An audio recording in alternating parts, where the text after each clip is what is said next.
is your bridge to the land and people of Israel. Welcome, everybody, to another edition of Israel Connect. And today I have a very special guest, Jonathan Feldstein. How are you, Jonathan, today? Well, Laura, that's not an easy question to answer in Israel these days. My stock answer is I'm no worse off than anyone else who has a son and son-in-law serving in the army in Gaza right now. Yes. Jonathan, I've become acquainted with your work through the Genesis 123 Foundation, and you're doing some tremendous work.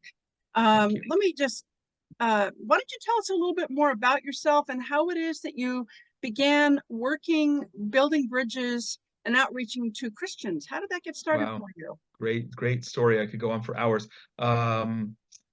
First of all, as you can hear from my accent, I know you know this, I'm born in America, raised there, spent almost my first 40 years, born, educated, began my family in the US, spending time in New York, New Jersey, back in New Jersey and New York before coming here. This year will be actually 20 years.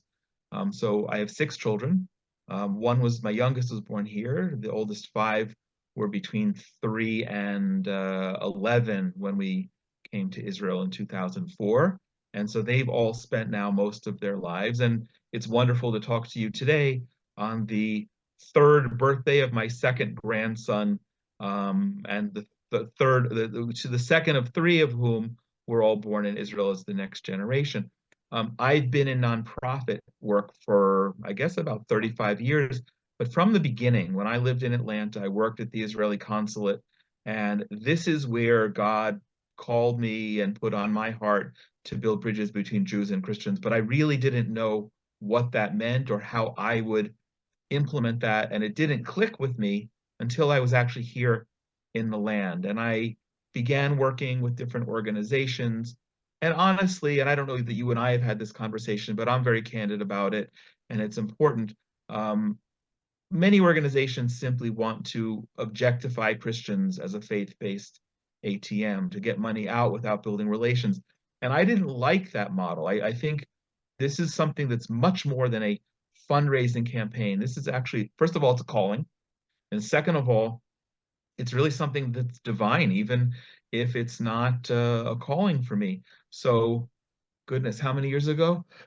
In 2017, I started the Genesis 123 Foundation, and we say the mission is to build bridges between Jews and Christians with Israel in ways that are new, unique, and meaningful.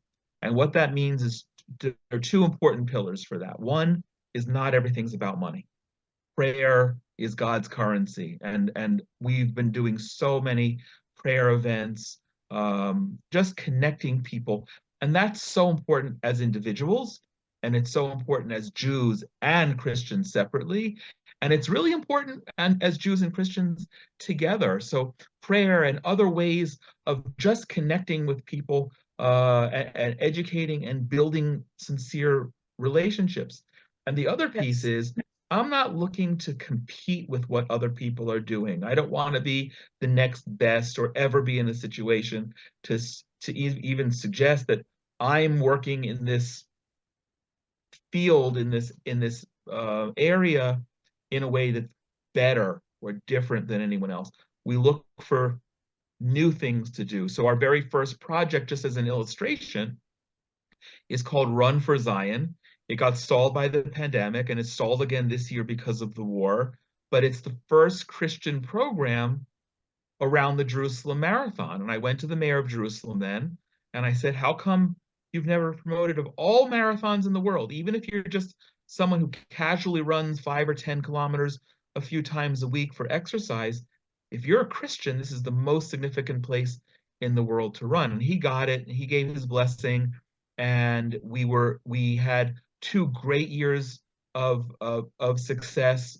The pandemic shut us down, then we came back, and we're not going to have a program of substance this year because people aren't really traveling or won't be traveling as much to Israel. But leave it to an Orthodox Jew to come up with the idea that we should have a Christian program around the Jerusalem Marathon and many other things. But the idea is connection and truly building bridges. So that's my orientation. Awesome. I've noticed a big change ever since October 7th in Jewish-Christian relationships. And before October 7th, there was this platform that we all kind of agreed to of mutual respect. But now there's a new element. And the new element is we're going to both love and respect one another and love one another in Christians coming alongside to pray and to support and to just, weep, to cry with those who are crying, Yes. and to rejoice with those who are rejoicing. So I know you've done a lot of really great work as an advocate for the hostages that are still in captivity in Gaza. Yeah. Why don't you share a little bit more about that? Sure. So every time I raise my arm, I see the Hmm. yellow bracelet that says "Bring them home now." It's something that we've done, and we're selling through our website Genesis123.co for a Why don't I share donation. your website real quick as you Okay, talk?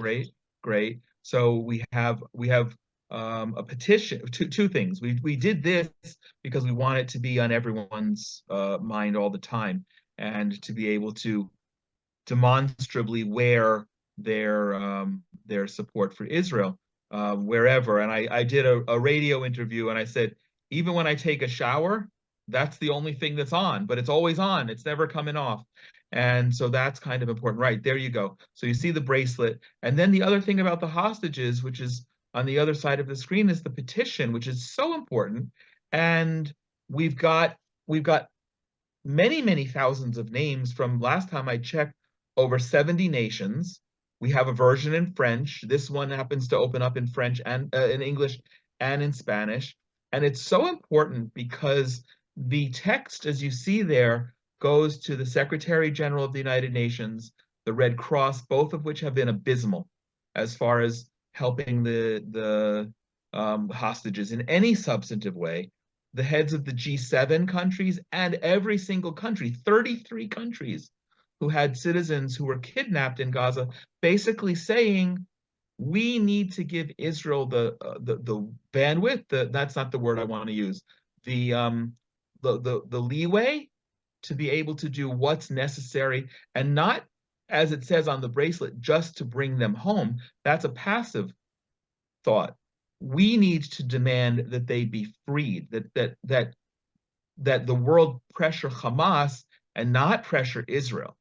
And Yes. so these are things that are very important. On my podcast, which is called Inspiration from Zion, last week I interviewed Rachel Goldberg, who's the mother of Hirsch Goldberg Poland, who's one of the hostages who was kidnapped now 101 days ago, and he's still in, and it has to be a priority of ours. And I'm so overwhelmed personally and grateful on a macro basis how much Christians are supporting this campaign. Very good. Thank you for the tremendous work that you're doing. And I encourage people to go to Genesis123.co and sign that petition and get the Yes. bracelet. So there's a lot of humanitarian aid going into Gaza Strip every day, and it's coming from Israel. And Israel's been under a lot of pressure from the US and from the UN to make sure that the humanitarian aid goes in. Do you have any thoughts or ideas about, what is it going to take to get our hostages home? What could Israel as a nation, might they do? I know we had one ceasefire and we got some of them home, but then Hamas violated the ceasefire, so now we're back at war again. Yeah. And do you have any thoughts on that? Well, first of all, what you just said is you can't rely on Hamas on anything humanitarian. The only thing you can rely on them is their worship of hate, of evil and death, and their threats to kill us all. And that's all, Jews and Christians. They're not they're non-discriminatory, and we saw that on October 7th. Laura, I'm glad I'm not Prime Minister of Israel or sitting on the security cabinet right now, the war cabinet, to make these decisions. My wife and I discussed this, not a little. And we know that if it were our child or one or the other of us, we would be there in front of the Prime Minister's office in Tel Aviv, traveling everywhere, every day, all of the time, doing everything we could possibly to get our loved one back. However, we also know that on a national basis, we can't appease the terrorists. We need to destroy them. And these are, barring some sort of miraculous idea that I have yet to hear, the two are somewhat in conflict because there is an imperative to save every life. And there are 136 hostages. By the way, I noted it's very important. You said bring our hostages home.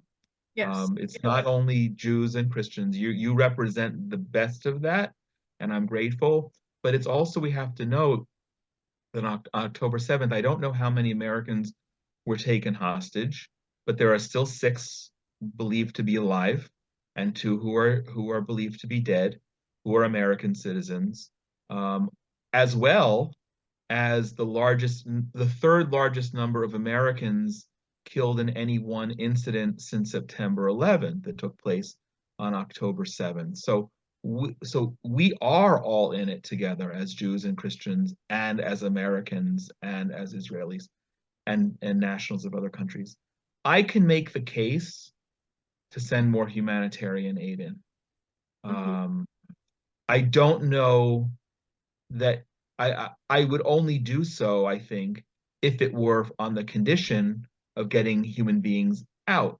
I don't think that there's an imperative or any model anywhere in the world, perhaps any time in world history, where a party at war has somehow the obligation to provide humanitarian aid for an enemy population, even the civilians who are in there. So I'm not so thrilled with the idea of that.